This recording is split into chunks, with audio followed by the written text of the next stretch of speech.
Bonjour à tous.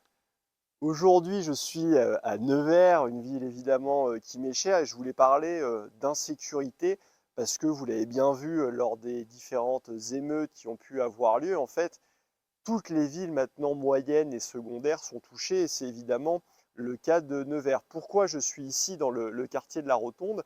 C'est parce qu'il y a eu des incendies et dégradations très importants dans la nuit entre le 1er et le 2 février. La raison, et c'est ce qu'on voit dans plein de villes de France, c'était juste en représailles parce que la police faisait des contrôles sur des points de 10, sur des personnes qui zonaient, qui déstabilisaient le voisinage, et vous avez vu des dégradations directement. Donc ça montre quelque part ce qu'est l'insécurité en Macronie, avec un régime qui symbolise en fait le laxisme judiciaire et migratoire. Et quand il y a laxisme judiciaire et migratoire, eh bien on voit l'impunité totale et ce genre de réaction. D'ailleurs, ce n'est pas qu'une impression. On vous parle, vous savez, d'impression de submersion migratoire, alors que les chiffres montrent la réalité. On est à des records l'année 2024 avec quasiment 500 000 immigrés légaux par an. On voit évidemment, et ce n'est pas non plus un sentiment, il y a une corrélation directe quand on regarde les statistiques du ministère de l'Intérieur entre la délinquance et l'immigration. Vous avez pour tous les types de délits des rapports qui sont de l'ordre de 1 à 3 ou de 1 à 10 selon tous les types de délits. Et c'est la même chose pour l'insécurité en tant que telle. Ce n'est pas un sentiment. Au niveau national, vous avez par exemple les coups et blessures qui, depuis l'élection d'Emmanuel Macron, ont augmenté de 53%. Rendez-vous compte, 53%. Vous avez les homicides et tentatives d'homicide qui ont augmenté de près de 60% depuis 2017.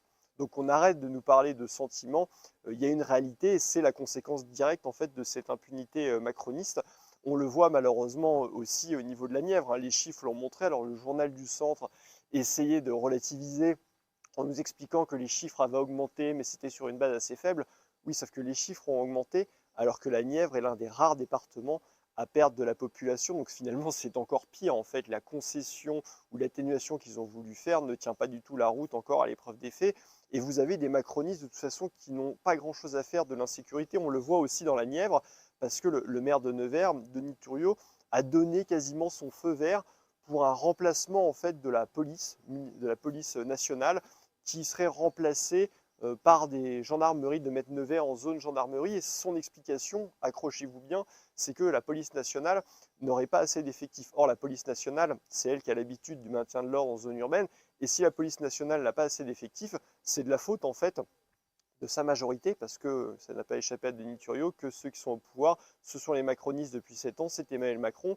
Et donc en fait, et d'ailleurs le député de la première circonscription est aussi macroniste, on voit que tous ces gens ne font absolument rien pour votre sécurité et il est urgent d'agir. Il faut reprendre le contrôle évidemment sur l'immigration et sur l'insécurité, et c'est ce que nous ferons dans la Nièvre comme partout en France.